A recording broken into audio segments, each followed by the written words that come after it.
These long dog days of summer, I mean, we just made it through a heat wave. Mama was parched through this heat wave. I was hitting up Dunkin' every single day, and I will continue to probably for the rest of my days, but especially this summer. Dunkin' is helping everyone stay cool this summer with its lineup of refreshers.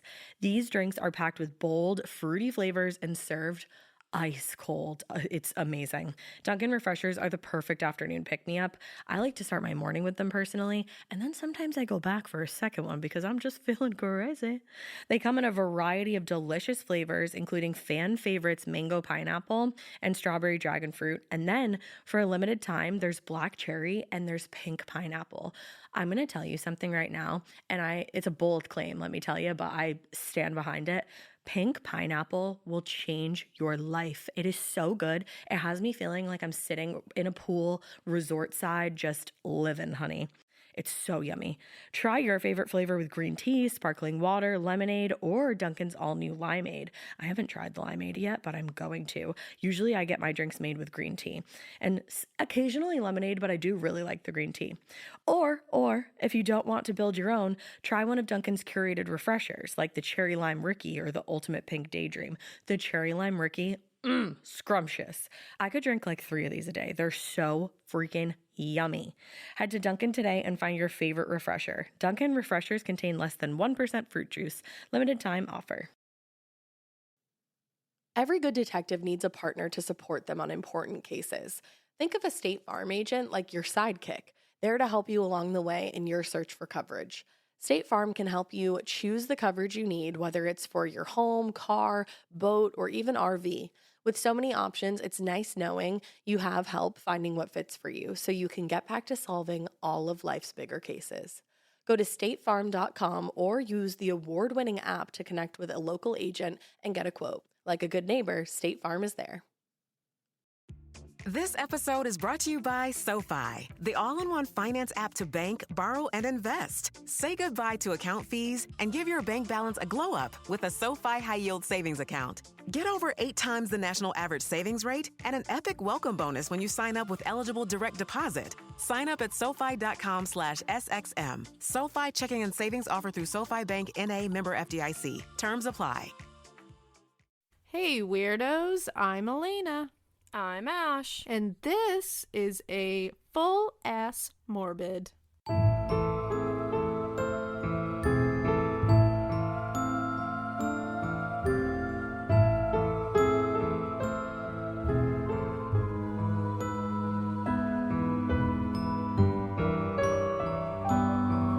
part 2 of the John Wayne Gacy series. Yeah, we are still hanging out with this big, ugly bastard. Gross. And I thought we were going to be able to do it in 2, but it's definitely going to be a 3-parter, everybody. Whoop diddy whoop. We love a 3-parter around here. John Wayne Gacy, I mean, he killed 33 people, so it's a lot. Right. It's a lot to talk about, and I don't want to just, like, gloss over certain things. So, you know, one of the big parts of his case is how he got caught, the surveillance that the police did, his interviews after he got caught. So I want that to be its own episode, and I didn't want to just be like fluff over it.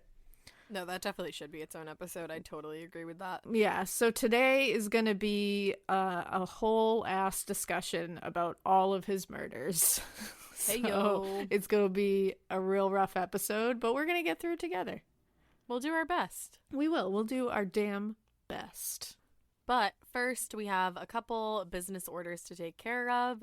So, as always, I will start by reading the shows off. So, June 2nd at the Goodnights Comedy Club in Raleigh, North Carolina. Which I think might be happening. Either way, it's going to happen at some point. So, Raleigh.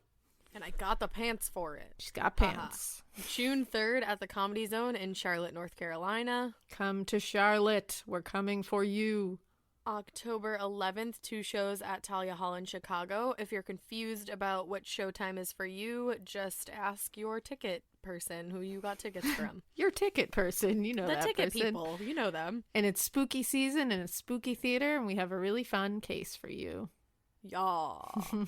July 8th at the Comedy Works South in Greenwood Village, Colorado. Colorado. I think we will definitely see you in July.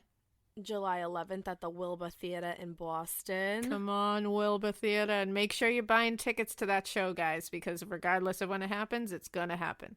Yes, the Patronus High that are able to use the Discord chat room have started a Boston chat group, and it's amazing. Yay! Love that. And all the other, there's chat groups for all these tours, and it's really exciting. So Yay. fun. Join the Patreon. Exactly. August 11th at the Punchline Comedy Club in Philadelphia, Pennsylvania. Philadelphia. I'm really excited to see you. September 16th at the DC Improv in Washington, D.C. All the monuments. September 23rd, Nashville, Tennessee at Zanies. Zanies. We've heard good things about ya. Heyo. And then last but not least, September 24th, Huntsville, Alabama. Go Roll Tide, go War Eagles. Still don't remember that thing the person said, but I'm going to look into it at Stand Up Live. All of those things. It's going to be really exciting. bothering me because I read it and I was like, oh, that's a really good idea. And then I was like, shit, I lost it. I think I read the same one and I also forgot. So Same thing. at least yeah. we're in the we'll same find boat. it. We'll find it and we'll There's many update. sources of contact for everybody. There is. We'll figure it out, guys. We're working on it. Other than that, I think we are going to shout out some Patronuses. So for Patronuses, we have Alexis Nopalello. Alexis Nopalello. Hello. Yes. Hello. Alice Parker. Alice Parker, we love you. Alice with a Y. Love that. Ooh, love that. Fancy. And then we have C. Brendler. C. Brendler, thank you for being a Patronus. Candace Arnett. Candace Arnett, you bet. Hey, yo. I like that. 2 Ericas. We have an Erica Durst and an Erica Gudrun, I'm going to say. Erica Durst and Erica Gudrun, you make Erica sound good. You do. We have Madison F. Lewis. Madison F. Lewis, thank you so much. Corinne Hanna. Corinne Hanna, 2 first names, I dig it. We love it. Lizzie Keenan. Lizzie Keenan, you have a famous murderer's name. Heyo. And I've said heyo probably 45 times this episode. Heyo. And last but not least, our patron, 99 Shadows. Thank you. 99 Shadows, thank you. And we've realized, well, I've realized, you probably have too, the best way to request no shout out, because I am seeing some people that don't want to shout out, if you could put that in your name somehow on Patreon, that would be a lot easier, and there will be no accidental shout outs if you don't want one. Yeah, because sometimes it's hard to keep track of all the various requests shout-outs, and yes. all that. So if you just put it right there, we'll see it and we won't have to worry about it. Yeah, because I don't want to disrespect anybody that doesn't want their name to be shouted out. I don't want to shout your ass out if you don't want it. Can't be calling people out. Can't be calling people out. My New Year's resolution was call them out 2020, but not if they don't want to be called out. No, we don't want to do that. I'm kidding. So I think we can just jump right into the case now. But before we begin, I did get, we got an email that I just wanted to read part of really quick because it kind of gives a little more insight into one part of last week's episode that like we were both a little confused on. I don't know if I saw this email. Maybe not. I don't know. But this is from Lindsay. And Lindsay she works for her sheriff's office as the sex and violent offender registrar. Mm-hmm. And her husband is a probation and parole officer for like 17 years now. What a fucking duo. Right? So she was saying that last week we were questioning, you know, he kept getting these assault charges and he was on probation. Why was this not getting back to his probation officer? Yeah. And she was like, let me clear that up for you, because she was like, it absolutely should go back to the probation officer, but it doesn't a lot of times. Oh, wow. And she was explaining why. So I just thought it was good to kind of read some of this so people could see. She said in the John Wayne Gacy Part 1 episode, you guys were discussing the sexual assault charge that Gacy picked up right after being released from prison. And you both seemed surprised by the fact that this information didn't make it back to his probation officer. The fact of the matter is that sometimes it simply isn't reported to them. If it didn't happen in the same area or jurisdiction that probation and parole officer is supervising, that would present a problem. It would be difficult to know that Gacy picked up a new charge if he didn't sit in jail long and the law enforcement entity or DA's office who was bringing the charges didn't inform the probation or parole officer. It would be wonderful if there was some kind of universal system that would report all that directly to them, but the reality is we just aren't there yet. The probation officers have to spend a ton of time looking up things on their own, and they're responsible for so many probationers at a time. It's an enormous amount of information to keep up with, and therefore they depend on those other agencies to report to them if they have contact with any of their probationers. And Ash is right. It is most certainly a violation. It is a violation of the rules of probation for the state to pick up a new charge. However, it is just a rule violation, not a law violation.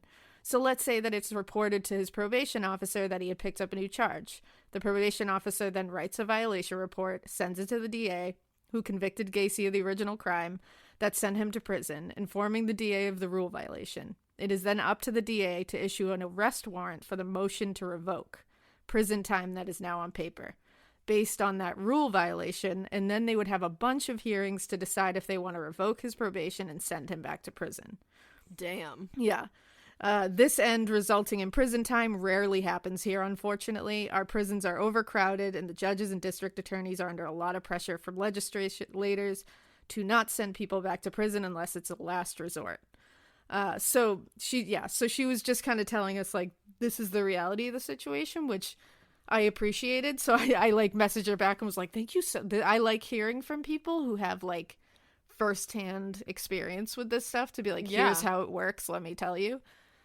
So, Lindsay, thank you and your husband for doing awesome stuff, and thank you for letting me know that. Such a cool email. It was cool to hear how that works. Yeah, because it just kind of cleared it up. Because I remember both of us were like, "Why the hell wouldn't that get back to his probation officer?" Yeah, like I was even questioning. I'm like, I saw this in several sources, but like, is it real? Is it like, or is this just like bullshit that I'm? And Lindsay's like, "Yo, let me tell you." Yeah, it makes sense. So when we last left off, he had already done his first kill. And this is in 1972 when another serial killer, who we will cover in a future episode, he's a doozy, named Dean Corll was discovered. Okay. Gacy was actually inspired by him to use his rack board that he made. Gross. Because Dean Corll loved a wooden plank. Oh, I just... So, I know. I just broke. So when we talked about it last time, we were saying how, John Wayne Gacy he was a great neighbor. People liked him. He was very jovial, very talkative. People thought he was funny. He seemingly was a family man, but on the inside, he was not at all. But he gave a good facade to everybody around him. Well, and he was like super involved in politics and had like a ton of people in his circle too. Yeah, and he loved to do, those block parties that we talked about. Like, he would throw theme parties, like the country western theme and all that. So I found this quick quote of his that kind of explains the parties that he used to throw. I was going to correct you, and then I was like, I'm going to let it slide. It's been a long day. I worked today, so I'm like, he said, quote, "They were huge parties that politicians and everyone would come to. We would have hundreds of people, sometimes like 400 people. 400 people. And I had my self-made family. I called it self-made family. I had two beautiful little daughters, Tammy and April. They were Carol's kids, but I loved them too. They were like my kids too. In 1974, we had a luau party, a party with a luau theme, grass skirts and shit like that. Hawaiian, people dressed up Hawaiian." People dressed up Hawaiian. Wow, John Wayne Gacy. The way he talks is just like, fucking luau theme. A luau theme. Dressed up as Hawaiian. People dressing up as fucking Hawaiians. They're Hawaiian. Everything was Hawaiian. Like, he just keeps repeating shit, and you're like, are you okay, sir? He's like, lays, flowers. Every interview I've seen of him, you're like, you are a lot. Like, he like re-says things. Yeah, and he's just like a goof. So you can understand how if you didn't know what a fucking evil pig monster he was, that you would just be like, this goofy bastard. Like, just be like, all right. Chilling crime cases are mysterious, but finding coverage shouldn't be. With the State Farm Personal Price Plan, you have options and can personalize your plan to help create an affordable price so you can get back to cracking all of life's bigger cases. Talk to a State Farm agent today to learn how you can choose to bundle and save with the Personal Price Plan. Like a good neighbor, State Farm is there. Head to statefarm.com to get a quote. Prices are based on rating plans that vary by state. Coverage options are selected by the customer. Availability, amount of discounts and savings, and eligibility vary by state. Well, it's like what we were talking about in the mini-series, a mini episode, how, like, people that knew Anders, or, Yeah. is it Anders or Anders? I'm sorry. Anders. People that knew Anders were like, holy shit, like, he did that? I'm sure it's the same thing with John Wayne Gacy. 'Cause Exactly. serial killers and killers in general always have, like, two sides, it seems. Yeah, and I think with John Wayne Gacy, it seemed like people definitely liked him. They thought he was a good neighbor. They kind of had this view of him. But then when he got caught, I think a lot of them were kind of like, yeah, okay. They were just kinda, Really? yeah, it's like this weird, because they knew he liked younger boys. He was always Well, and there was, like, surrounded talk with of the younger town. boys. He had already been arrested for assault before, so I think they were just kind of Right. like, yeah, we didn't see it coming, but, like, we kind of saw it coming now that it's happened, you know, like we hindsight. low-key turned a blind eye because Yeah. the parties were good. We loved Like, the luau. yeah, it, like, his home was at 8213 West Somerdale Avenue, and neighbors of that home did say later, they were like, yeah, we'd see him come in at, like, all hours of night and leave at all hours of night, and, like, sometimes he had teen boys with him, but, like, he had them work with him a lot, so we didn't know. And then they'd say, yeah, in the middle of the night, we would sometimes hear, like, screaming and crying over there, but, like, you know, nothing crazy. Like, people were just kind of like, You know, nothing crazy, just some screaming and crying. yeah, I'm like, that's not normal. So last time we talked about that kid, Donald, who he was arrested for sexually assaulting. Mm-hmm. Donald's father was in the JCs with John Wayne Gacy. So Edward Lynch was the 16-year-old that also went to the police with Donald and said he had also been sexually assaulted by Gacy. He knew Gacy because he worked with him in one of the KFC restaurants. Okay. One night, he said Gacy did the classic Gacy move of inviting him over, asking him if he wanted to watch some porn, because obviously... What a casual fucking invite. So casual. So casual. It's Like, all come about to just... my porn party. You want to have a drink and watch some porn, bro. And it's like, is this normal? He I says don't it like know. it's watching, like, a football game. Yeah, I'm like, maybe I'm just like a sheltered person. I don't know. Out I've of the just loop. never had a friend of mine be like, so do you want to have like a glass of wine and like sit down and watch some porn? Like, it's No. never been a thing. I'm glad it's never been a thing, though. Yeah, I'm I mean, not complaining. strange to me. So during this, his wife was in the hospital after giving birth to their second child, by the way. Oh, awesome. Yeah, that was like his first wife. Right. Gacy played a game where they play pool, and if the kid won, he would give him a blowjob. Oh. Yeah, you know, Okay. just normal fun It's like kids strip games. pool. Yeah, the kid won, so Edward won, but he said, no thanks, creep. Like, I don't want that. Yeah, like we can just play regular Well, pool. him refusing this reward for winning pissed Gacy off. So he ended up grabbing a knife and cornered this kid in his bedroom. They Oh, wrestled, God. and Gacy cut the kid's arm. And when he saw the blood, he suddenly started profusely apologizing and bandaged his arm up for him. Oh, that's weird. Yeah. So they went back down to the basement, and the kid was like, I want to leave. Like, I'm done. I'm good. And he tried to calm him down with some porn. You know? Okay. And afterwards, he brought out a chain and padlock. And he then chained the kid's arms behind his back and asked him, can you get out of them? Like, it's a trick. I use it as a clown. And he was like, nope, can't do it. So he pushed him into a chair, straddled him, and started trying to molest him. Ugh. So this kid kicks Gacy to the floor. Good. And so Gacy got angry, brought out a cot, and shoved the kid down on it. He chained his feet and then choked him. Lynch pretended a blackout because he was like, I didn't know what else to do. And Gacy got concerned and kept asking if he was all right suddenly.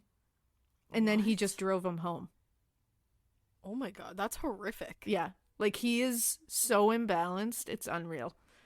Well, just the back and forth of doing something so evil and then seeing the blood and being like, oh, let me help you. And then, like, starting it all again and then being like, oh, let me help you again. That's the thing. Like, It's like, it's very strange. He is such an evil monster. Like, when you see how, like, predatory he is and that he goes out and looks for younger boys to, like, do this to. Like, he picks them Right. off the street. And then, like, he gets in these weird situations where all of a sudden he's feeling, like Guilty. fatherly or something. I don't even know.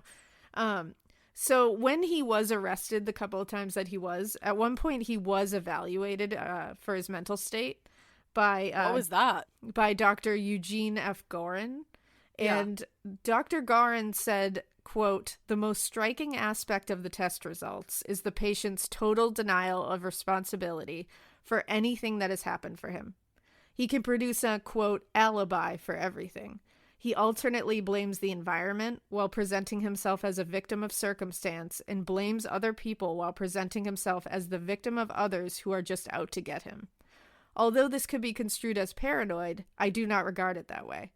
Rather, the patient attempts to assure a sympathetic response by depicting himself as being at the mercy of a hostile environment. To his way of thinking, a major objective is to outwit the other fellow and take advantage of him before being taken advantage of himself. He does things without thinking through the consequences and exercises poor judgment. He does not seem to have remorse over the admitted deeds, which are part of his present difficulty." So he's basically like, he's remorseless and he doesn't take responsibility for anything. Okay. Which we'll see later, probably in part 3 mostly, that he's totally like, no, I didn't do that. And then he'll alternately give you details about each murder and then be like, oh no, I didn't do that. I had help and somebody else did it. Oh, he says that? I didn't know that. Yeah, he likes to claim that he had like people help him, accomplices. Oh, that's interesting. So a 20-year-old man named Michael Reed met Gacy while Gacy was what he called cruising in Chicago. And cruising to him was going out and basically what like BTK like to do, the hunt kind of thing. Yeah. Right. BTK called it trolling. Trolling. Because BTK was a fucking troll. Because of course Dennis called it trolling. Fucking he troll. had code names for everything. He is a troll. So he was out cruising in Chicago, and Gacy offered him work and also offered him to perform oral sex on him. Because why not offer one without the other? He agreed, and Reed ended up starting a business with Gacy at one point, doing maintenance work around the neighborhood. Oh, wow. So they like started off fine. Reed moved into the home that Gacy and his mother bought together, and he slept in Gacy's room. Oh. One afternoon, Gacy asked Reed to get a fuse that had fallen under the workbench in the garage.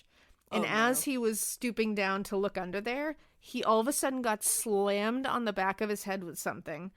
All of a sudden, he sees blood like dripping down his face, and he's like, what the fuck?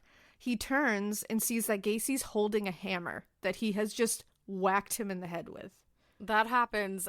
They recreated that in the Gacy movie. Oh, yeah, I remember that. So Reed grabs Gacy and is like, why the fuck did you just hit me in the head with a hammer? Like, what the hell's going on? Like, I was trying to help you out, dude. Yeah, like, what? And Gacy was basically like, I don't really know, but I suddenly wanted to kill you. He said that to him? Yeah, like, he was like, I had a sudden urge to kill you. I don't know. What? It's like a tick or something. Yeah. But in the next day, Reed moved out, but nothing came of it. Like, he didn't go to the police. So he's probably too scared to, because like everybody, like these people do go to the police, but nothing happens. Exactly. So he and Gacy and Carol, who was his second wife, we talked about in the first part, they had a strained relationship like from the start. Like it wasn't blissful at all. They wouldn't Gacy speak. was out at all hours of the night, and she probably heard screaming and crying and. Oh yeah, and they wouldn't speak for weeks at a time because Gacy was like having orgies in hotels and shit, and spending all his time with young boys, just like. And Carol was she started to constantly become suspicious of what he was doing in that garage that he wouldn't allow her to come out to. He would not allow her or the kids in the garage. Which is bizarre. It's like his dad with the basement. Exactly. It definitely goes right back to it. And she was really getting suspicious of the horrific smell that was starting to emanate from the crawl space. Ew. There were also bugs that were suddenly coming into the main parts of the home, and coupled with the smell, she was like, what is going on? Like, you need to fix this. He spread quicklime to try to stop the smell, and eventually Gacy told her he poured some concrete to stop the smell, which he was saying was caused by water runoff from a broken sewer pipe. That doesn't smell that bad. Yeah, like he was literally like, okay, so it's just everything's wet down there, so it's just smelling. She's like, it doesn't smell like molds, though. Yeah, and it's like, and eventually that was like basically unlivable at one point because there were like gnats and black bugs all over the house. Like, Oh, God. and they were like concentrated in one hallway and this one bathroom, I guess, which was right over the crawl space. Right. That's so horrific. And the fact that kids were there living through that. Yeah. That's awful. And this is really the beginning of like him picking up boys, and it seems like he was almost like testing his limits. Right. So he picks up a kid named David Edgecombe. He had worked for Gacy several months before kind of quitting suddenly, like a lot of teenagers do. Yeah. And he quit suddenly to go on a trip with his friends. So he just was like, bye. Late one night, Gacy knocked on his fucking bedroom window at his mom's house. What? In Park Ridge, and asked if he wanted to, quote, go party. No, thank you. Like, what? So David took his husky dog with him, and he agreed because he figured it was kind of a way to smooth over him, like, bailing on the job so quick. He was like, Right. I didn't want him to be mad at me, so I was just like, you know what, I'll just do this. So Gacy brought him to the Democratic Precinct headquarters and offered him cash to drink a half pint of rum. What? David ended up passing out and woke up in Gacy's garage, handcuffed. That's so terrifying. When he woke up, Gacy was straddling him and choking him while saying, quote, you son of a bitch, you'll never quit on me again. Jesus Christ. Yeah. So David, of course, is like fighting him back, but he's handcuffed and he's screaming as loud as he can. Well, he had his husky dog with him who followed them to Gacy's house. Mm-hmm. So his dog tries to get through the door and is like flipping out because he can hear him. So Gacy just stopped and brought him home like a psycho. I'm so glad nothing happened to the dog. I thought you were going to tell me something happened. No, he just stopped and brought both of them home like nothing happened. And Can it's you like, imagine that ride home? Like, does he just like hang out with you and like like shoot the shit? Like, what? well, and how much like ego and like just feeling of like invincibility you have to like just the be like, assurance you have in no, yourself. he's not going to tell anyone, and if he does, nothing's going to happen to me. Like, because it happened to him before. you yeah, know? it's crazy. He thinks he's invincible. Yeah. So Gacy this is when he started having a long string of sexual assaults on young boys, and he started using that handcuff trick over and over again. He also had the rope trick, which was similar. It's like, That sounds horrific. he uses rope. He tells you to try to get out of it. You can't get out of it. He tightens it, and you're at his mercy. Well, and it almost starts like in a like sexual way. Oh, like, it definitely does. Cause, No, I didn't. Yeah. and it starts as him saying, you know, I'm a clown. You know, I'm a registered clown, right? And then he'll show them the handcuffs, and I'm sure he had a pair of like clown handcuffs that probably Right. have like a little button that he could do a handcuff trick and like press the button and they'd open Right. and that's it. And he probably gives the kids these other handcuffs and it's like, Exactly. you can't get out of there now. Because what he would do was he would give them to them and be like, can you get out of them? And they'd be like, no, how do you do it? And he'd be like, you want to know the trick? And they'd say, yeah. And he'd go, you need the keys. Oh, that's so creepy. And then they'd just be like, what? And he was like, yeah, now you're mine. Like, you can't move. Hate it. Like, he had all these moments of just being like, he has these fucked up statements he says to these kids that I say a couple of them here, but you're just like, he's a scary motherfucker. like sadistic monster. Like, these poor kids, the fear that must have flashed through them, like, dealing with this fucking monster. And he's also just like this huge, disgusting. That's pig the of other a thing man. that's so scary about him is he's so big, and these are teen boys. Like, you're not Yeah. usually as big as a like however old John Wayne Gacy is man. You know what I mean? And he's stout, too. So he's short, Right. but he's like, he's big. thick. Yeah, like, he's thick. He is thicka. He is thick. And so that's a lot of power and like squatted power coming at you. Well, and a lot of the times, like you're saying, now he is sitting on you. So like, Yeah. anytime anybody sits on you, it's hard to. Yeah, it's like dead weight. So it's Yeah. it's really scary. This is And really stressing me out. he would also use chloroform to incapacitate shit. his victims. So he would just use the chloroform rag over your face, like boom. I want to you're know out. where these people just find like readily available chloroform. Like why They is can it so always readily find available? them. You can always find anything you need. But one of these boys that he was part of this whole string of sexual assaults that ended up living through the experience, unfortunately, still very much victims. One of these boys was 16-year-old Tony Antonucci. He was tall. He was athletic. He was also a wrestler. Okay. Now, remember that. So he was volunteering cleaning up the Democratic precinct headquarters, and he was kind of working under Gacy. This was in 1975. Gacy made a pass at him while they were cleaning up one night. Mm-hmm. And he was like, no, I'm good. And Gacy would not take no for an answer. So finally, Tony picked up a chair and threatened him with it. Was like, I will fucking beat you with this chair if you don't go, like, get away from me. And so, of course, Gacy, when he starts doing that, Gacy's like, dude, I'm just joking. Like, why are you being so, like, and, like, he loved to use the F word to, because John Wayne Gacy finally admits to himself that he is bisexual. And he will say that out loud. I am bisexual. I do like to have sex with boys. But to him, he will not see that as, like, that's not gay. That's not gay at all. And it's like, and to him, it's bad if it's gay. Like, he was raised to believe you are a man. That's not what men do. So, like, his father drilled that into him.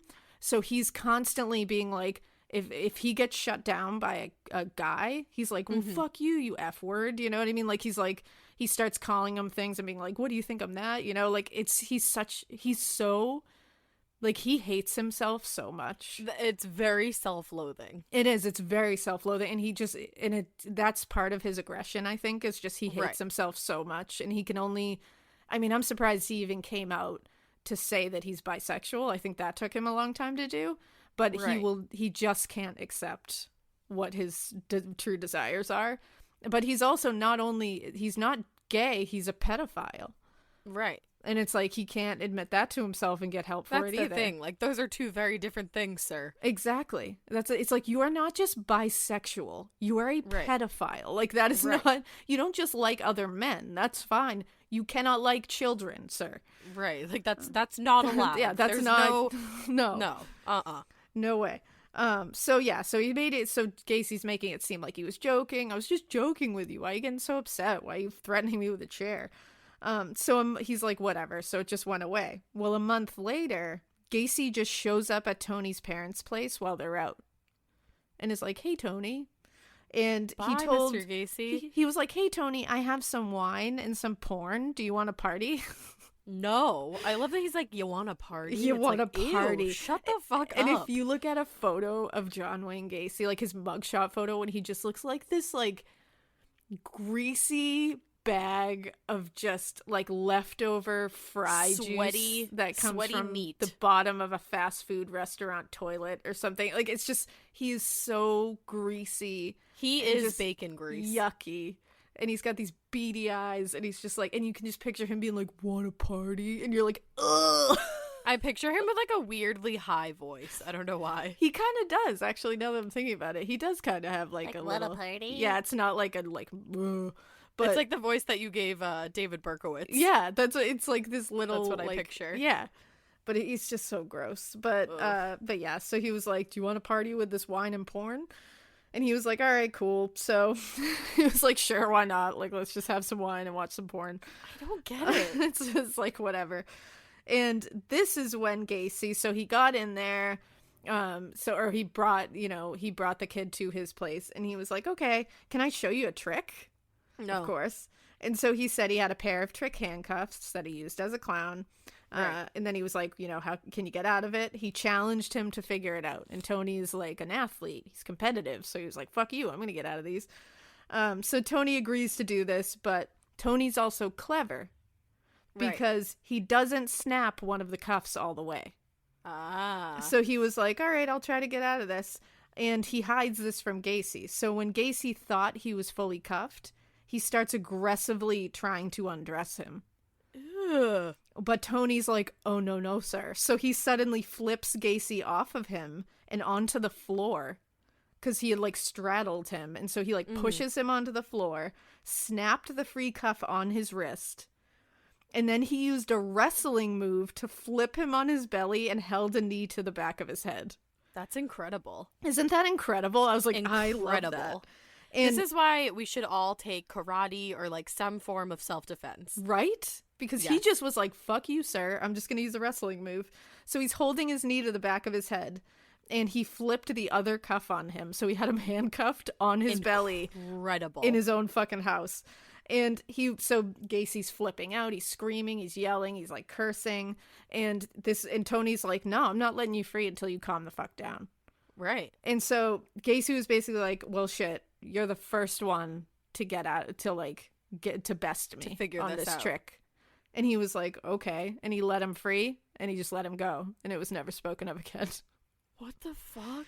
Now, Gacy had told his wife and kids, like I said, not to go into the garage because it was his workspace. He had also openly begun to bring home magazines filled with photos of naked men, like porn magazines. He just like left them about? Just leaving them about willy-nilly. Like that's whatever if that's what you're into, but like when there's kids around, yeah, like maybe let's not do and that. And it's like, and your wife. I don't know. Yeah, your wife maybe too. don't like flaunt that right in front of her face. Right. That like, you know. I'm saying like if you and your wife have an aggrement, that's one thing. Like if but, you guys you have, and your children don't. Yeah, like if you guys have discussed it, cool. But it doesn't sound like Carol had been informed of this. And Carol also found some photos of naked men, like Polaroids, one of which appeared to have blood on him. So she freaked out. She confronted Gacy and she was like, what the fuck is this? He told her he was not going to. He was like, you know what? I think we should just like make this a thing now that we don't have sex with each other anymore. At that point, I'm dipping. Like, well, and this was on Mother's Day. That's so sad. But honestly, the best Mother's Day gift he could have given her. Yeah, like, I mean, let's be truly. real. I'm saying like that's sad if it's like who you're married to, because one part of her must have found him attractive. Of course. That's a great Mother's Day gift if Yeah. John Wayne Gacy gives it to you. But they agreed together that they were not going to have sex with each other, and that was that. And she later said, like when people talked to her, that she was like, he was never around. Like he was working all the time. And when he wasn't working, he was being really secretive, and he only slept for like 2 hours at a time at night. Terrifying. And rarely in bed with her. And he would leave at weird hours, come home at weird hours, and she just didn't question him anymore. So here's she was my like, deal. Whatever. He's never around. You're not like having fun No. in the sack anymore. Like your house smells bad. There's pictures around that you don't want there. Why are you staying? Like, I think why are you it's still probably security. She probably. But like, do you feel secure? Well, no, not emotional security. I mean Oh, financial and everything else security. Because you have to remember, as shitty as Gacy is as a human being in every aspect, dude was bringing in money, and he knew how to make money, and he did financially have stability. And I'm sure that was probably part of. She had 2 kids. She was just divorced. That is true. She's probably hanging on because she's like, well, like, I gotta do what I gotta do, which sucks. That is really sad. Yeah, it really sucks. I would rather work like 3 jobs than have to deal with any of that. For real. Well, in 1975, Gacy's mother moved out of the home, finally. And she moved to Arkansas. And when she moved there, she ended up falling and breaking her hip. Ooh, And no. Carol went out there to help Gacy's sister care for her. Mm-hmm. And that was really nice of Carol. Yeah, that was nice of Carol. And you know what? Gacy did not repay her nicely while she was gone. He did not just, I believe that. Yeah. So at this time, once she leaves, he had an 18-year-old kid working for him by the name of John Butkovich. Okay. And he was always with Gacy, and actually everyone started calling them Big John and Little John. Okay. So according to Gacy, he was over his house all the time. Like, Little John was over their house all the time. He had many dinners with his family. Carol liked him. Little John played with the girls a lot. Like, he was a good kid. He was like family. So Gacy says Little John owed him money because he used his PDM contracting. That's, in case you forgot from the first one, that's Gacy's contracting business that he has. Right. He used his PDM account to pay for his apartment. Okay. Gacy said he was fine with this, but he expected him to pay him back. So he was like, you can use that account. I just need you to pay me the money back. Right. And, Little John was doing that, like, slowly. He got his bill down to like $300, according to Gacy. And then suddenly, July 31st of 1975, he said Little John showed up to Gacy's home demanding a paycheck that he said Gacy had not given him, because after 8 months of working for Gacy, Little John had quit. Mm-hmm. So now he's showing up to his house and he's like, you didn't give me my last paycheck. And he's like, well, you owe me money. So this is what Gacy has to say about this whole scenario. Which is probably not the truth. Yeah. I can assure you that this was... It's weird because he gives like little variations of there's nuggets of truth in there. Yeah. But it's definitely not the whole truth. Right. And this exchange came from a book called John Wayne Gacy Defending a Monster. And it's actually from his defense attorney wrote this book. Oh, that's interesting. His defense attorney was Sam L. Amaranth. And it's an odd book, but it like there's a lot of conversations with Gacy in it that are really interesting. Yeah, I feel like that'd be a very interesting read. Yeah, and there's a couple of other books I'll just mention now in case people want to know like where I got all my information, because I went through 4 John Wayne Gacy books for this Casual. episode. Very casual. The other one that I was looking through is called Killer Clown, The John Wayne Gacy Murders by Terry Sullivan. The other one is called The Man Who Killed Boys, the John Wayne Gacy Jr. story by Clifford L. Linded, I think it is. And then the other one I used was called Buried Dreams, Inside the Mind of John Wayne Gacy by Tim Cahill. So those are all good books. We can post all those too. Yeah, I'll post them in the show notes just so you guys know, but I figured I'd shout them out. Nice. So what John Wayne Gacy had to say about this Little John exchange was, quote, "But John got it into his head that I owed him a couple of $100 or something. And this was bullshit. I tell you, pure bullshit. But he comes over talking shit. Brought a couple of buddies with him, yelling and screaming about how I better pay him or there's going to be trouble. Like I'm going to get my ass kicked. I just got everyone high. We smoked some pot, drank some beers. We calmed the whole thing right down. No big deal, you know. Next thing I know, he's lying on my floor, dead." Oh. Definitely some missing events there, sir. That escalated quite quickly. He's like, we all got high and then he died. Yeah, we all got high. Everything was real chill. And then, like, there he is. He's just dead on my floor. And you're like, you're missing a large chunk of information, Yeah, sir. I've never had an experience like that. Nobody's ever gotten high and all died. No, thank goodness. So what happened between the time that they got in a fight and he ended up dead on his floor? Well, he said after he got them all high and drunk, he sent them on their way, and he went cruising for other young boys to have sex with. He was like, I didn't want anything to do with John. Yeah, he was like, no, I'm just going to go find some other boys. So he said he noticed Little John in Uptown. And he said Little John jumped in front of his car, yelling about how he still had to talk to him. He was still mad about the money. So John said he was still pissed, and he was like, you know what? Just get in the car, Little John. And he brought him back to his house where, remember, Carol is not home. She's visiting John's mom. And so he had the whole place to himself. So he gives Little John a ton more alcohol and gets him plastered. Then he says the argument about the money just started up all over again. And they were really heated. So Gacy got nervous, according to him, because he has that heart condition. And he didn't want to continue getting so upset because he was afraid he would pass out. So he lightened the mood with the good old handcuff trick. Little John couldn't get out of it, and Little John got real mad, obviously. How do you just go from arguing to being like, hold up, you know what, let me show you a trick? Like, you know what, I'm gonna lighten this mood real quick. Let me show you some of my clown tricks. I'd be like, no, sir. I'd be like, I'm still mad. I'm no. mad. And I'd be like, actually, I'm now even more mad. Because you have just trivialized my argument. Right? So Gacy told him he wouldn't let him out. He did the handcuff trick. He couldn't get out, and he was like, yeah, you need the keys, fucker. And then he was like, you know what, I'm not going to let you out of those handcuffs until you sober up and you stop screaming. So how Gacy told his defense attorney was, quote, "Now this is where it gets a little foggy. I'm not exactly sure how this all happened, but I must have strangled him, you know, with this rope." Must have. You know. And then he said, quote, "Yeah, he was lying on the floor when I woke up. He was blue in the face, you know, like they say. And he had a rope around his neck and the handcuffs. He still had the handcuffs on. I don't remember everything, but I think I tricked him, you know, because that's what I did with a lot of the others. I would use the rope trick, and I used it kind of like a tourniquet around their necks. That's how I would do it." I can't imagine just speaking so callously like that about so murdering callous. people. He is just like, and for him to just be like, yeah, I guess I must have just fucking murdered him and left him on my floor. Guess. Like, I guess. Well, after killing little John, he wrapped him in a tarp to deposit him into the crawl space, but Carol arrived home. Oh, no. So he was forced to bury him in the garage, which a couple of them were buried under the garage.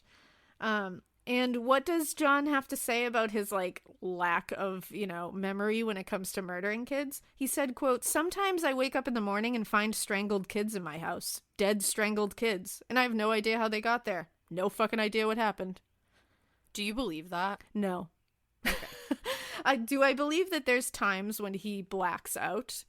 Yeah, I mean, that's what I mean. I do believe that, but I believe he treats it like, I'm not part of this. Like, it just happens. I just wake up and there's dead kids in my house. I don't believe that. I mean, do you believe that he blacked out is what I should have said. I think he blacks out I don't think his whole... I think he don't black out everything. Far less than what he's claiming he's blacking out. It's just convenient to be like, oh, I don't remember.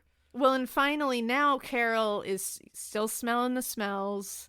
She's seeing the bugs. She's seeing his odd-ass behavior. And even though they're not having sex anymore and they're pretty much like Dunsky, she's like roommates. I need to know what's going on here. So Carol said she took a peek in his garage one night when he had left. She was like, I have to look in there. I have to know what's going on. She must have been so terrified. Well, she said, she was like, you know what? I knew he was having sex with teenage boys. Like, I knew that. I could see that happening because he was bringing them in all the time, bringing them out. There was the magazine. Like, I could tell that's what, and he had basically admitted to me that he liked to have sex with boys. But she's like, I had to see what was going on in the garage. So she sees mattresses all over the floor, red lights, all red light bulbs. That's terrifying. Anything that's red lit is terrifying. Yeah. And there was mirrors on the walls and ceilings. Ew, that's so fucking it's like a weird porn room. It's like this a weird dungeon. Yeah, like this weird porn dungeon.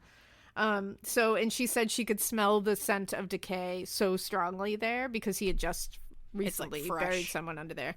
And so in October 1975, Carol filed for divorce. Thank God. Yeah. This was after Gacy time, finally was like, yes, I like to have sex with young boys. And she was like, peace. So her divorce was final March 1976. And now this is when he really goes fucking nuts. Well, because there's nobody home. It's so much easier for him. And he's pissed that somebody left him again. He's got the house all to himself. Oh, no, he's not even pissed that Carol left him. Didn't bother him at all. No, not at all. No, he's psyched. Are you kidding me? He's got he's got a sex house now that he can literally do whatever the fuck he wants. It's like, why did you even bother marrying this woman in the first place? Because he wanted to impress his dad. Yeah, for appearances. And exactly. I think it's because he wanted to keep up appearances. That's all it was. Right. But now he's like, it's on. So within a month of his divorce, April 6, 1976, he killed an 18-year-old named Daryl Sampson. There's not a lot of information on this or his abduction, but he was found in the crawl space. Oh, no. Weeks later, he killed Randall Ruffett, a 15-year-old, only 15. That's really sad. Who had disappeared May 14th, 1976. His body was later found by police in the crawl space under the front door of Gacy's house. Oh, my God. Yeah. He was found on December 25th, 1978. That's really haunting that it's like every time you open the front door, you're walking over someone's dead body. He was identified by x-rays on April 11th, 1979, and they were able to determine that his cause of death was asphyxiation. Within hours of killing Randall, hours, not days, hours, he killed a 14-year-old named Samuel Stapleton.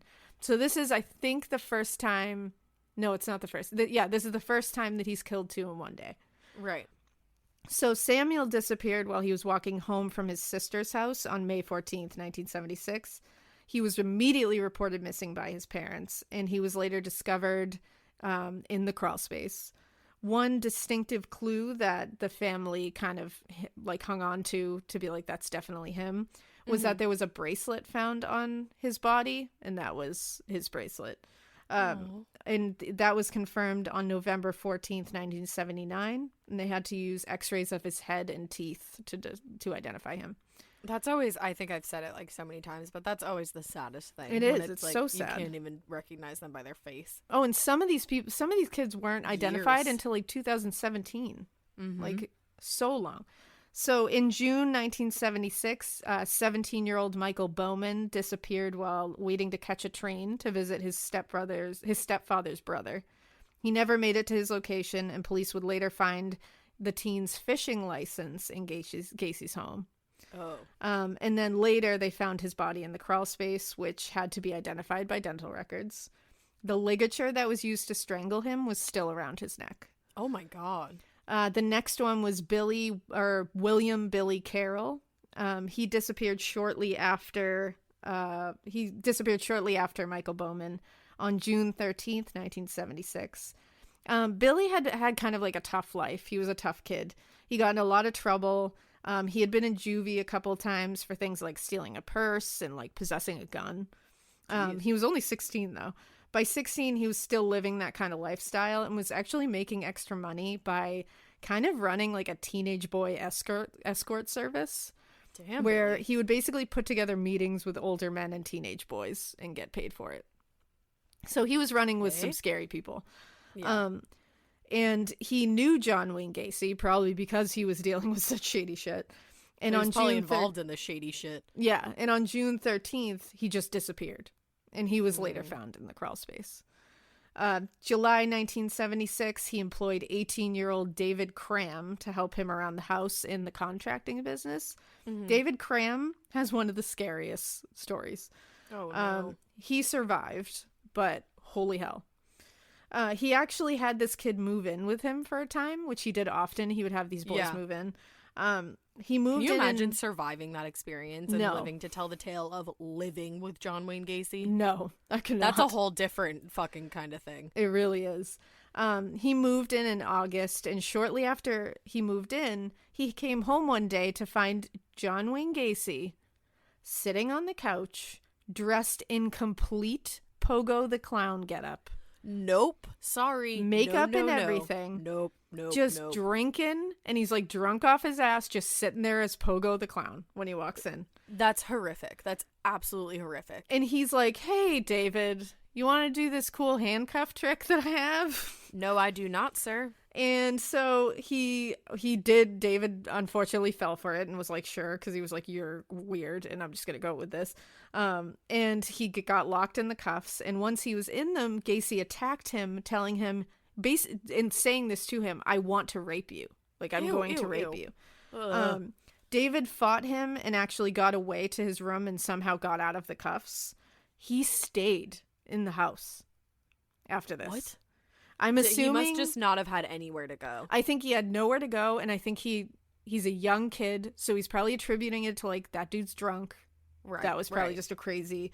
So 1 month later, Gacy shows up at his bedroom door and is like, and basically just says to him that he wants to rape him, and then says, quote, "Dave, you really don't know who I am. Maybe it would be good if you just give me what I want." What? And obviously David was like, no, and resisted him and fought him off. And after fighting him for a minute, Gacy just got up and left the bedroom and said, "You ain't no fun," and just walked away. And then David packed all his things and left. Well, so this is when David left and stopped working for PDM.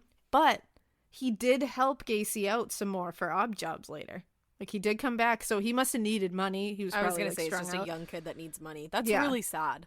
Because really is. John Wayne Gacy takes such advantage of, like, people's he situations like very carefully picks his victims. Right. It's that old adage that we've talked about a lot of times, that he picks less dead people. Because he's picking young boys, sure, but he's picking a lot of runaways, a lot of kids who, you know, don't have relationships with their families. And actually, when he gets caught at the end of this, it is because he picks a kid who is very close to their family and is not a runaway. And that's so his that was downfall. his, like, big fuck up. Yeah, that's his big I'll downfall. have So the next one to go missing and to be murdered is James Hackinson. This was on August 5th, 1976. James was 16 years old. He was known as Jimmy. He had run away from his home in St. Paul, Minnesota, but he had called his parents on April 5th to let them know he was in Chicago. It was the last they ever heard from him. That's really He sad. was in the crawl space as well, and he wasn't identified until July 2017. Wow. And they used DNA evidence to identify him. The next one was August 6th. So this was a day later. August 6th, 1976, it was Rick Johnston. He was 17 years old. He was last seen going to a rock concert at the Aragon Ballroom in Chicago. After the concert, he was supposed to call his mom for a ride home, but she never got the call. His body was found in the crawl space, stacked on top of Hackinson and an unidentified victim. The fact that he got to the point of stacking people, like, that Oh, is yeah. horrific. In fact, this is when he starts stacking people Because he's running out of room. as you'll see, he runs out of room eventually. So That's so scary. the next ones that they could find were October 25th, 1976. It was Kenneth Parker and Michael Marino. They were friends. Parker was 16, Marino was 14. They were hanging out together when they were last seen, and they were reported missing by their parents immediately when they didn't show back up home. Both of them were strangled and raped by Gacy and buried together. Ugh.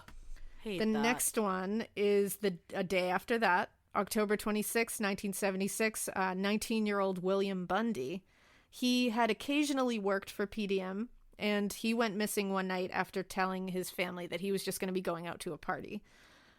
He was another one that wasn't identified until 2011. And the way he wasn't identified is kind of what's happening now with, like, catching serial killers and shit. His siblings provided DNA, and he was able to be told from that. I think it's so cool that we can do that now. Yeah. And he was, like we said at the beginning, like, it's so important to do that. Like, yeah. Because it's, like, that's how they're catching people now. Yeah, it's true. I mean, I know a lot of people will not agree that they don't want to give their DNA, but, like, yeah, it's good. I mean, like, remember in this case how we started and you said, like, if you did know anybody that went missing, like, provide your DNA. That's what I meant by that. Oh, for sure. Yeah, for sure. And then December 12th, 1976, 17-year-old Gregory Godzik disappeared. He had gone out on a date with his girlfriend. He had dropped her off at her house, and then she said she watched him drive away, like, to go home. He had been working for PDM and doing odd jobs for Gacy. The day after he dropped his date off at her house, he still had not returned home. So his parents were like, where the fuck did he go? Police eventually found his car, which was a 1966 Pontiac. His wallet was found during a search later of Gacy's home. And it was later confirmed that he was one of the bodies in the crawl space. Oh, man. So these are the ones that, like, you don't know what happened. You just know the name. You know Gacy did it because they're in his crawl space. And they can tell, like, a lot of them, they could tell a lot of them were strangled or asphyxiated. A few of them were stabbed, mostly strangled and asphyxiated. January 1977, 19-year-old John Cizik Cizik? I think it's Cizik. I was like, that's Annie's last name. Yeah, no, it's Cizik, SZYC. 19-year-old John Cizik, he was actually friends with Gregory Godzik. Which is creepy. And he was last seen in his 1971 Plymouth Satellite, and then he just disappeared. So the story with that one is that, and Gacy was free to tell this one, he said that Cizik was going to be selling his car to Gacy, but he was like, yeah, he came over, and, he was going to sell his car to me, so we were talking price, and we went over the whole thing. I was looking at it. Then I just brought him inside, and bop babadoo bop. I used the rope trick on him, and there he is. So then you would think that they're like, this missing kid's car is in John Wayne Gacy's possession. Like, it makes you wonder why that didn't happen. Oh, don't worry, that did happen. Oh, okay. Because I was like, what? Like, how does that work? So, like you were just saying, police are now on the lookout for this car because they're like, okay, well, we got to find that car if we want to. Because at this point, they don't know that he's dead. Because all these he's later found in the crawl space speak happens way later. After John Wayne Gacy at this point, all these boys are just missing. Right. They're all just disappeared. So police are on the lookout for this car, and they suddenly spot it at a gas station. So they spot it, and a teenager named Michael Rossi is driving it. And he's trying to leave the gas station without paying for the gas he just pumped. Oh, that happened in the movie too, in the Gacy movie. So when they approached him, he was like, yeah, I work for a guy named John, and John can explain this all to you. So the police are like, what the fuck? And they talk to Gacy, and he's like, oh yeah, that's John's car. Right. And he sold it to me because he wanted to run away and he needed some cash to do so. Right. So he's like, so I bought his car from him to help him out. And as for why Michael Rossi is driving the car, he said, I gave Michael Rossi the car because he works for me. And I told him that he could work off the debt. Like, he could just work for me and eventually it would pay for the car. Right. So Michael Rossi is the new teenage boy living in the Gacy home. So the police are just like, okay, sounds good. Like, the police at this point are like just useless. Like, they're like, well, and you have to think cool. too, this guy's like very involved in like the politics in his oh yeah, but area, it's like, so they're like, it's just John Gacy, you know. But it's like, you know what? Look That's not into okay. it a little more. Gumshoes, like maybe do 100% some detective work here. So Michael Rossi, like I said, is living in the house with Gacy, and David Cram, who was the one who walked in to Gacy fully dressed as Pogo and he tried several times to sexually assault him. David Cram and Michael Rossi were told by Gacy to spread quicklime down in the crawl space as much as they could to stop the smell. So Gacy would force them down there, like gagging, and make them do it. Meanwhile, one of them is probably like, I know exactly what this is because he tried to attack me. Yeah, you know that these boys are like, I'm just going to do this because I don't want to be down here. Like, I don't want to end up here. It's so sad to have been that close to so many deaths. Oh, it's horrific. Well, the next one to go missing was John Prestige, and that was March 15th, 1977. He was a 20-year-old from Michigan. He was visiting friends in Chicago at the time. He was later found in the crawl space. Nobody really knows what the abduction was. Wow. The next one was Robert Gilroy. That was September 15th, 1977. He was 18 years old, and he was actually the son of a sergeant on the Chicago Police Department. Oh, so is that when this gets fucked up? No. Oh shit, it's not. You would think that, wouldn't you? Yeah, and they lived 4 blocks away from Gacy when he disappeared. Wow. Yeah, you would really think that that's what the fuck up would have been, and that's how like brazen. Beyond reproach he was. Like, he just was able to do this shit. The next one was September 25th, 1977, John Mowry. He was a 19-year-old U.S. Marine. Oh, wow. Yeah. Somehow he got involved with Gacy. He ended up doing a little work for him. He disappeared. Mm-hmm. The next one is Russell Nelson. This was on October 17th, 1977. He was a 22-year-old University of Minnesota architecture student. Oh, wow. He had traveled to Chicago with his friends. He had gone to a dance club, and he went missing that night. Mm-hmm. He was later found in the crawl space. The next one is November 10th, 1977, Robert Winch. He was only 16 years old. He was found in the crawl space. Not a lot is known about his death. November 18th, and again, these are only like days apart. November 18th, 1977, Tommy Bowling, a 20-year-old with 1 child. Oh, that's so sad. He was found in the crawl space. He was killed with a ligature that was still around his neck. December 9th, 1977, another 19-year-old U.S. Marine. Jeez. Named David Talsma. He was found in the crawl space as well. So 1977 has been a busy year for him. Yeah. He also briefly got engaged to someone. I never knew that. Which I'm like, how? What the fuck? Exactly. How is he... Where do you fit all this into your fucking day-to-day schedule? Like, holy shit. That engagement ended really quick because he's John Wayne Gacy. 1978, that year he was also found to be syphilitic. So he had, which is not shocking considering his leisure activities. Right. Now he starts doing a couple of weird things, and I think the reason that he probably started doing this is because he didn't have any more room to throw bodies in his crawl space. Is this when he starts using the Des Plaines River? Not yet. So or is that a lake?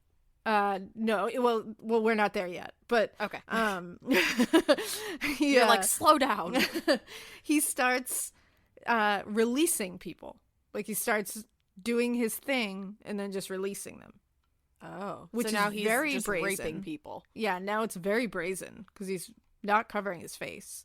Because he's just not scared. Like, No. why are you not afraid, dude? No. And in January of 1978, a 19-year-old named Robert Donnelly contacted police and said, I have a fucking story to tell you. So he said he was walking after midnight, and he said Gacy had pulled up next to him in a car. He had pulled a gun on him and threatened him, saying he was a police officer. Mm-hmm. So he told him, you're being detained. He didn't tell him why. He handcuffed him and threw him in his car. He then brought him back to his home and raped him. So That's during this horrific. whole thing, he's choking the boy into unconsciousness several times and then waking him up. He also held his head underwater in a bathtub. Ugh. And at one point, this kid begged Gacy to kill him because he said it was just too It's much. so torturous. And exactly. Gacy responded, I'm getting around to it. That was his Oh. response to that. That must have been the most because that's not For what you hours. expect when you say that. Like, Yeah, for hours. And he said this went on and on, the torture went on, and then he just drove the boy to work the next morning. to work? Yep, just dropped him off at work.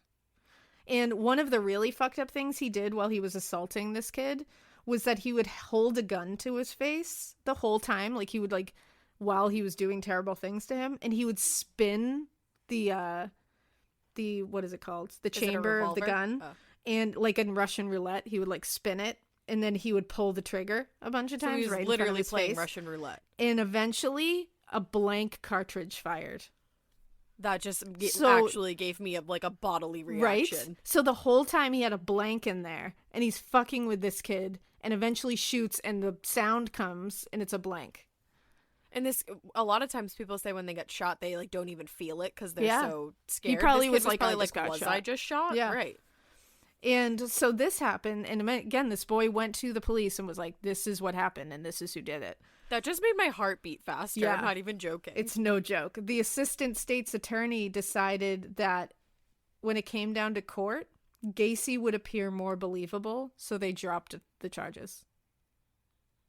what? Yep. So they were basically like, yeah, I don't think anyone's going to believe you. So, sorry. Like, can we give it a shot at least? Like, no, apparently not. So this one is crazy. This one is a guy named Jeffrey Rignall. okay. He was the second, one that was released without being killed, but wow, did he go through some shit. Trigger warning, this one's a tough one. Oh, this Just- one? Yeah. Jeffrey was 26 years old, so he was one of the older ones. He was walking to a bar in Rosemont, Illinois on May 22nd, 1978. Gacy had rolled up next to him, offered him a ride and a joint. And Jeffrey was like, cool, because it's the 70s. He just got in. And when he got in, Gacy suddenly put a chloroform-soaked rag over his face, and he passed right out. Oh, God. Throughout the ride back to Gacy's home, Jeffrey would wake up and Gacy would just chloroform him again. So he kept doing it over and over and over. Later, Jeffrey had like severe liver damage from the I was going to say, chloroform. that will really fucking affect Yeah. you. So when he woke up for the final time, he was in Gacy's den of torture. Oh. He was locked in the rack, which was the wooden board suspended by chains to the ceiling, and it has holes for your head and your hands. He looked up, and Gacy was standing there naked in front of him. Gross. He gestured to the ground and showed him that he had an array of dildos ranging from sizes, different sizes, different everything.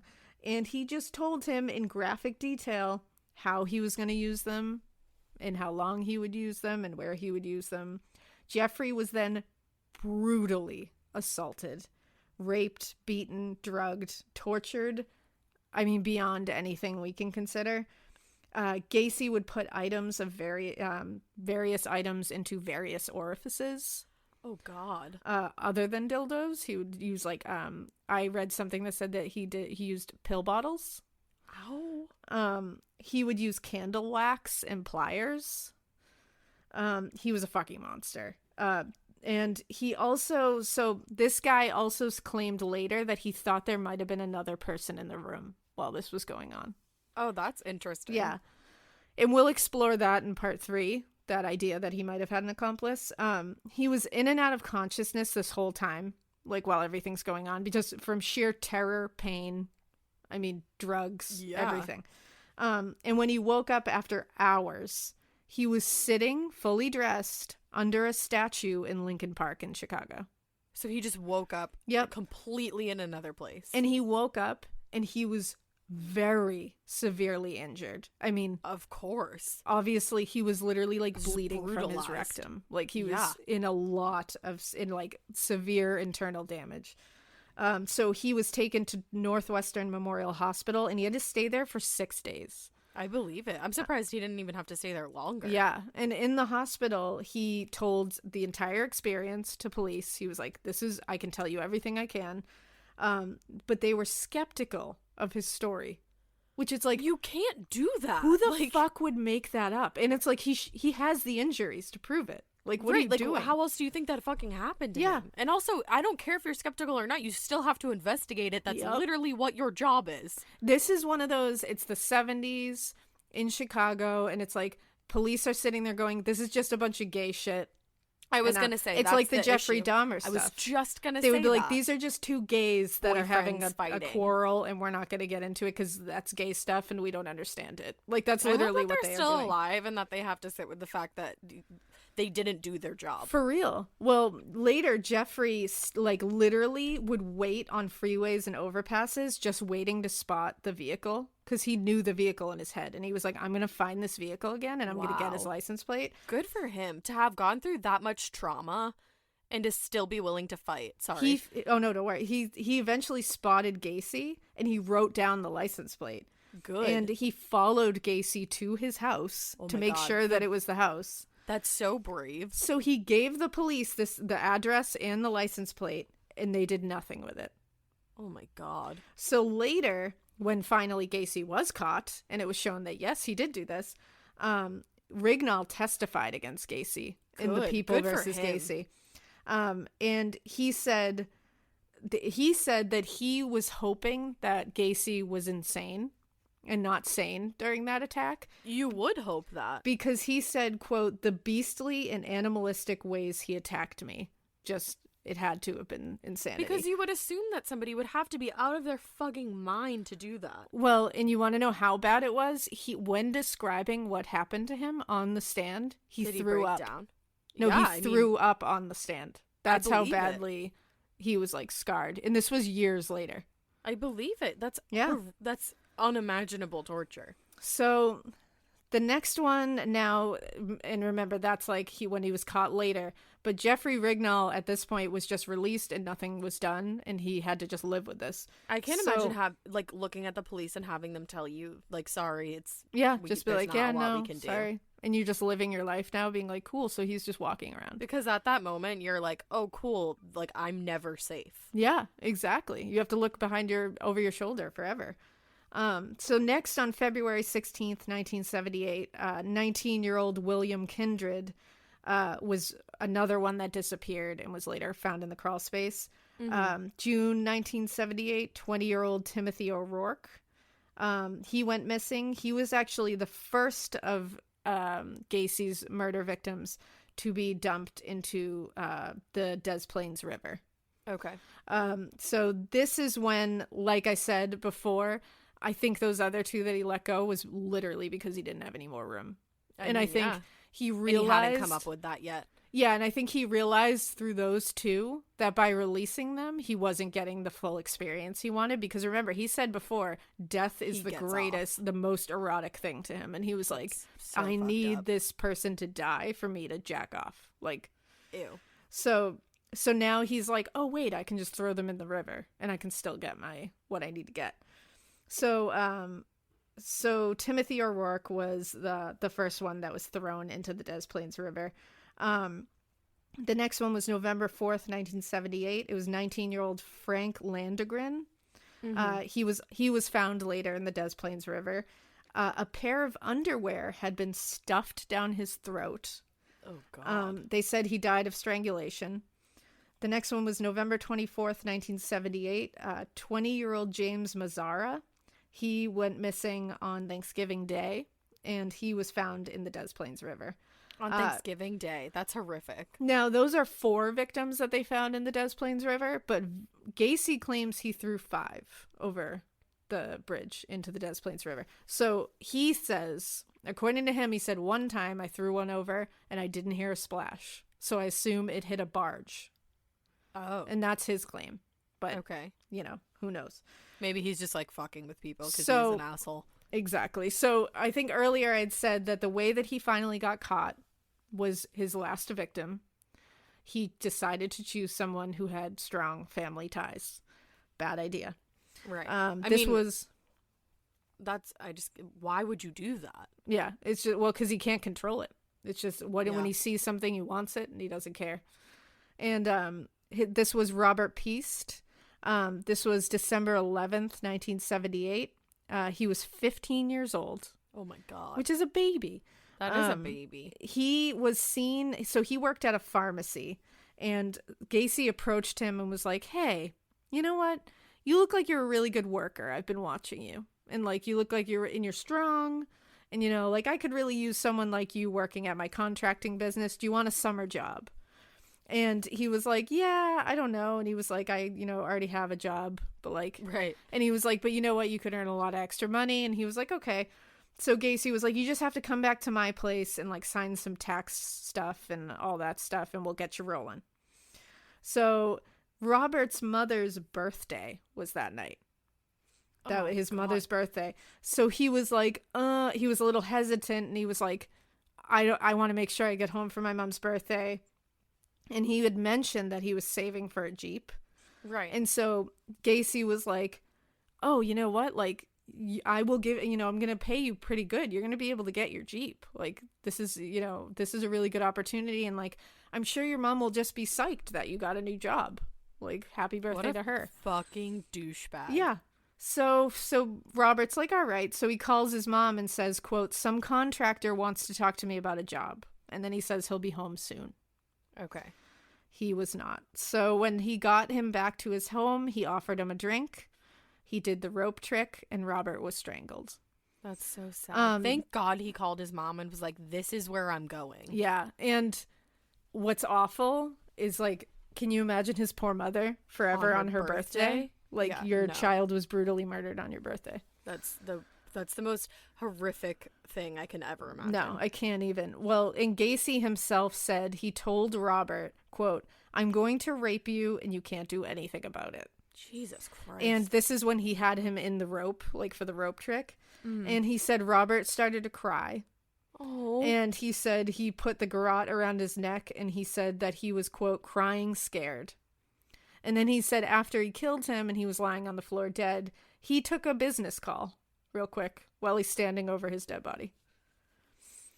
So the next day, Robert was reported missing immediately because he didn't come home that night. That poor family. All these poor families. But yeah. And God. he was obviously the last one that was thrown in the river. And he was pulled from the river on April 9th, 1979. This is where I'm going to stop for part 2. Okay. Because this was the turning point. This is when the police do get involved. This is when Gacy becomes public enemy number 1, and he is being tailed He's under surveillance. 24/7. But this is not his last victim, right? This is his last victim. Oh, okay.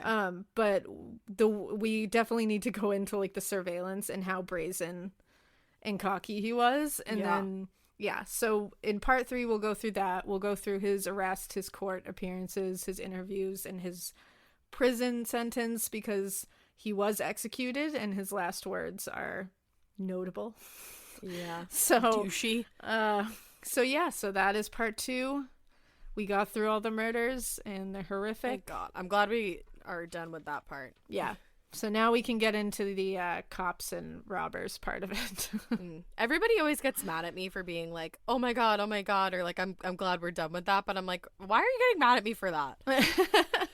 It's horrible. You're like, this is horrible. But the episodes where we go through, like, the science behind it and I love doing this podcast and all the episodes, but I think part 3 is going to be really cool to talk about. Yeah, part 3 gets away from, like, the really, like, dark shit and gets more into, like, the aftermath, which is interesting. And the surveillance part is really interesting because, I mean, it's just how brazen he is with the police is pretty insane. That's like my favorite part of true crime is just like the trials and stuff like that, and like, when you find out like what makes people do certain things. That's that's my favorite part of true crime. Oh yeah, definitely. And talking about his interviews and stuff, he's quite a dude. Yeah, for sure. Well, if you want to follow us on Instagram before you listen to part 2, you can go ahead and do that at Morbid Podcast. You can follow us on Twitter, A Morbid Podcast. Hit us up on the Gmail, morbidpodcast@gmail.com. You can join our Facebook group, Morbid: a true crime podcast. And you can donate to our Patreon. Lots of fun new perks. You can check them out before you sign up. Patreon.com/morbidpodcast. Last but not least, you can follow us on Spotify. It's free to listen to us on there. You do not need a premium membership. Just follow us and listen to us and have yourself a grand old time. Do it. Spotify's rad. We hope you keep listening. And we hope you keep it weird. But not so weird that you're a giant fucking asshole. Yeah. Not so weird that you're a gross clown that sits on your couch and just offers drinks and porn to little boys and then murders everybody. Don't ever keep it that weird. If I know you keep it that weird, I'm going to be real fucking mad at you. Yeah, just don't do it. Bye. Bye.